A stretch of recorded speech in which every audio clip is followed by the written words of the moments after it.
Hello, welcome back to the reading of the poem of the Man God, written by Maria Valtorta, Volume 2,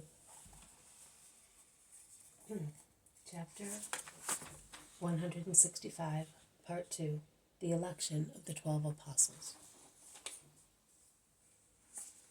Jesus goes out to the path where the others are already gathered. Their faces look more venerable and serene. The old ones look like patriarchs. The younger ones have a maturity and a dignity which were previously concealed by their youth. The Iscariot looks at Jesus with a shy smile on his face, marked by tears. Jesus caresses him passing by. Peter is silent, and his silence is so strange that it is more striking than any other change.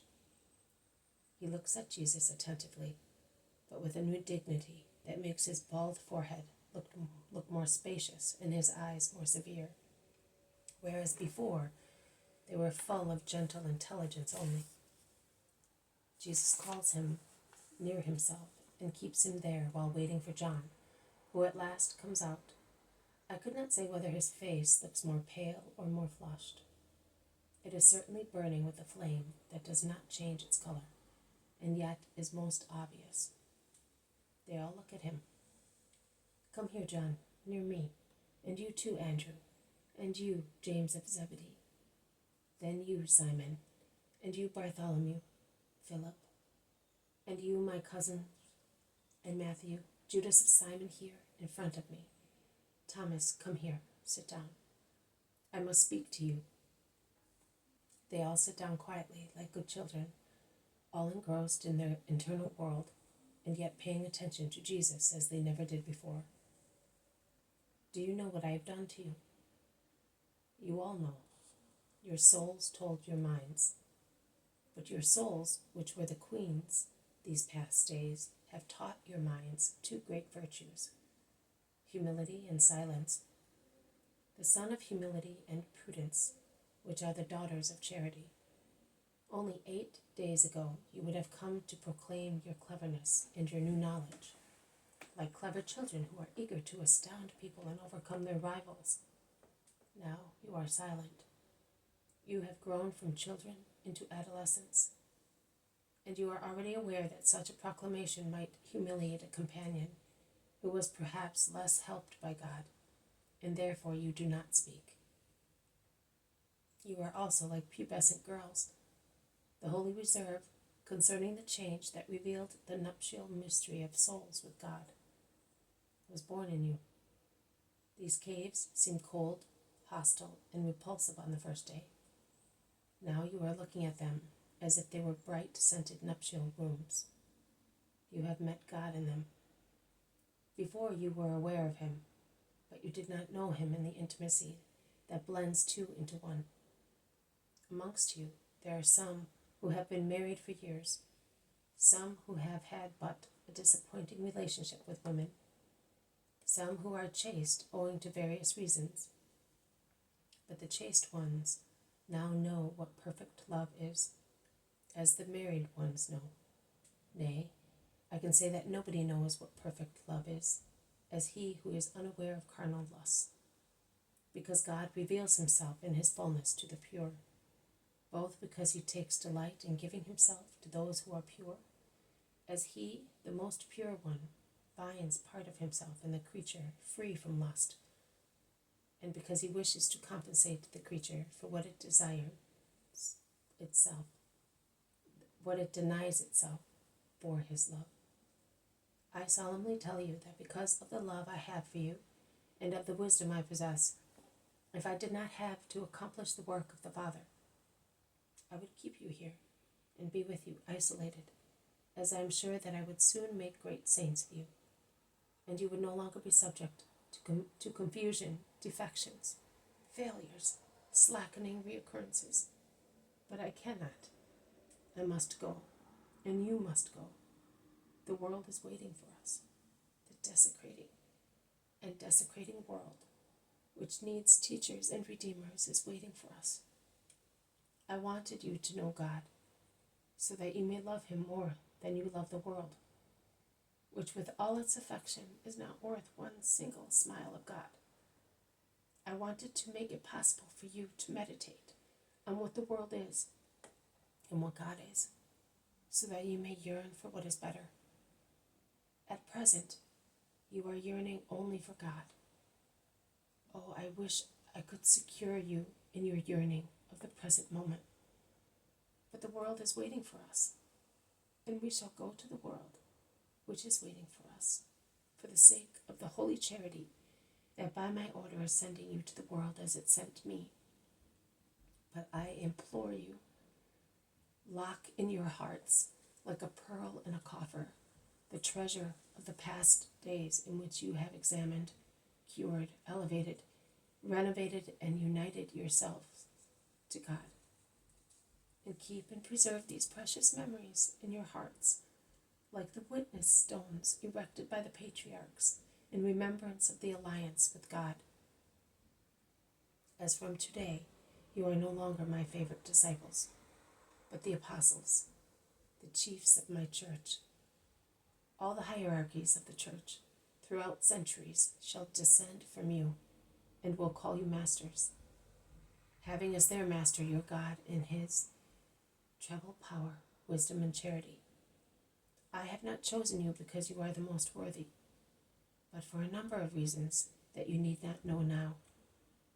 I have chosen you in place of the shepherds who have been my disciples since I was born. Why did I do it? Because it was right to do so. Amongst you there are Galileans and Judeans, learned and unlearned, rich and poor people.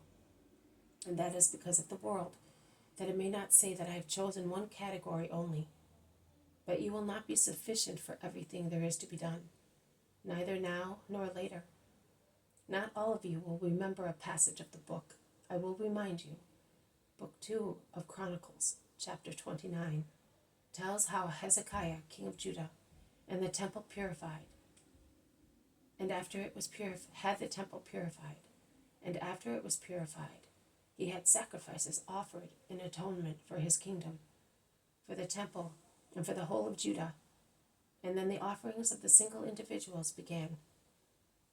But as the priests were not sufficient for the sacrifices, the Levites, who were consecrated with a shorter rite than the priests, were summoned.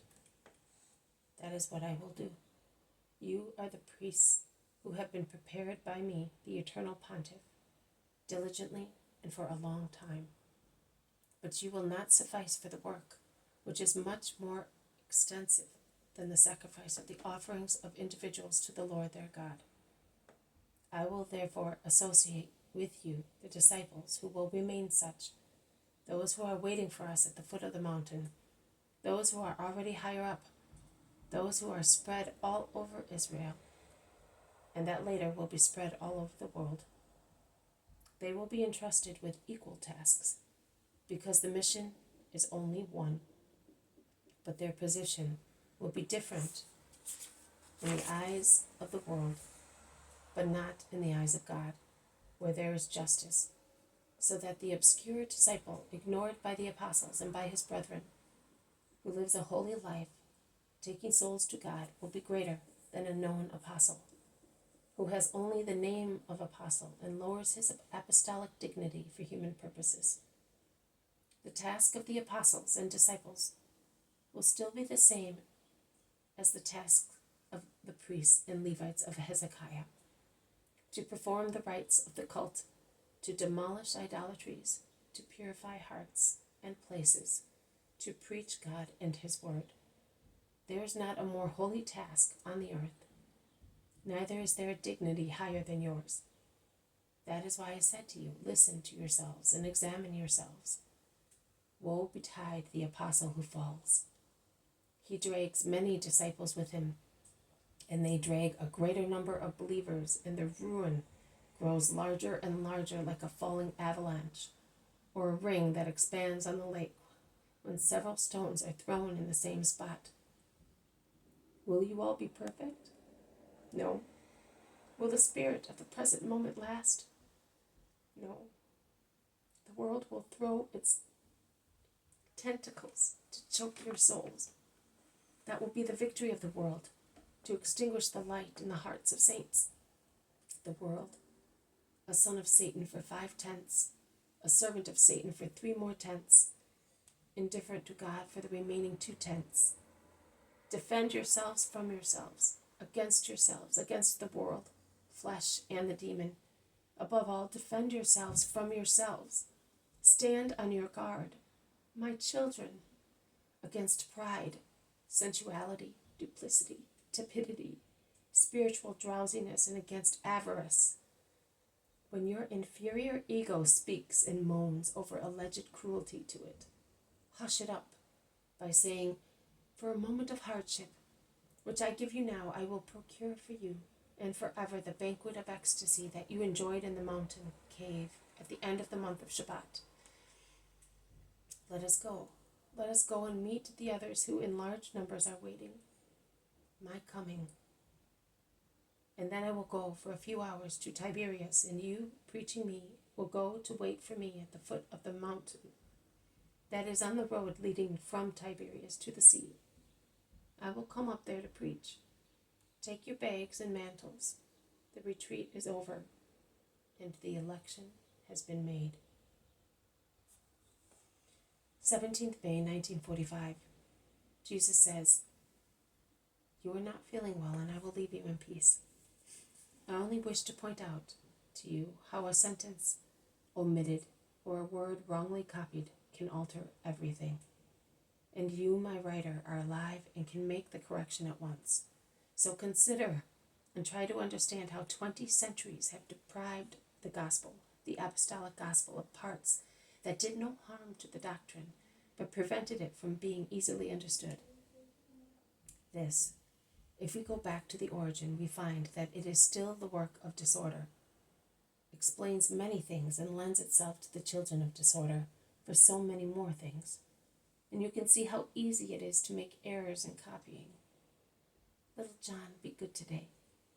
You are a broken flower. I will come later and mend your stalk. I need the tears of your wound today. God is with you. This has been a reading from the poem of the Man God, written by Maria Valtorta,